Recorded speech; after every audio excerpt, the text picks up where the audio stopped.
بسم اللہ الرحمن الرحیم۔ مشورہ۔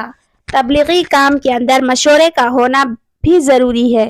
جب بھی اور جو بھی کرنا ہو تو پہلے آپس میں بیٹھ کر مشورہ کر لیا کریں تاکہ کوئی بات سنت کے خلاف نہ ہو۔ جب مشورہ کرنے بیٹھے تو حلقہ بنا لو، مشورے کی فضیلت بتاؤ۔ نبی اکرم صلی اللہ علیہ وسلم سے جب صحابہ کرام نے دریافت فرمایا کہ یا رسول اللہ، آپ کی موجودگی میں وحی آتی ہے اور ہر بات کی بھلائی اور برائی اس کے ذریعے معلوم ہو جاتی ہے اور اس کے تحت ہم سب کام کرتے ہیں، لیکن آپ صلی اللہ علیہ وسلم کے وصال کے بعد ہم لوگوں کو کیسے معلوم ہوگا کہ کون سی بات میں خیر ہے؟ تو آپ صلی اللہ علیہ وسلم نے ارشاد فرمایا، اس کا بدل ہے کہ جو بھی بات طے کرنی ہو تو آپس میں مشورے سے طے کرو، جو بھی مشورے سے طے ہوگا وہ خیر ہی خیر ہوگا۔ مشورے کے آداب و اصول بھی بتاؤ۔ مشورے میں جن باتوں کا خیال رکھنا ضروری ہے وہ یہ ہیں کہ نمبر 1، مشورے کی دعا پڑھو۔ دعا اللہم الہمنا مراشد امورنا واعذنا من شرور انفسنا ومن سیئات اعمالنا۔ خاموشی سے ذکر کرتے ہوئے بیٹھو، اس میں ذمہ دار بنا دو۔ ذمہ دار مشوروں کو امانت داری سے چلائے اور نفسانی جذبات کو نکال کر کام کرے۔ اگر ایسا ہوگا تو انشاءاللہ جماعت کا جوڑ قائم رہے گا اور کامیابی ہی کامیابی ملے گی۔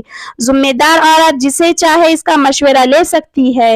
اگر کوئی بات پوچھی جائے تو امانت داری کے ساتھ مشورہ دو اور نفس کا کوئی دخل نہ ہو۔ اگر کسی کی بات نہ مانی جائے تو برا نہ مانے بلکہ خوش ہوں کہ میری بات نہ مانی گئی۔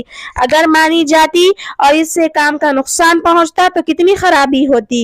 اگر کسی کی بات مانی گئی تو فخر نہ کرے بلکہ ڈرتے رہے اور اللہ سے دعا کرتے رہے، یا اللہ میرے دل میں جو بات آئی تھی وہ میں نے ذمہ دار کے سامنے رکھ دی اور وہ مان لی گئی، بس آپ ہی اس بات کے اندر کامیابی رکھیں اور خیر کا ذریعہ بنائیں۔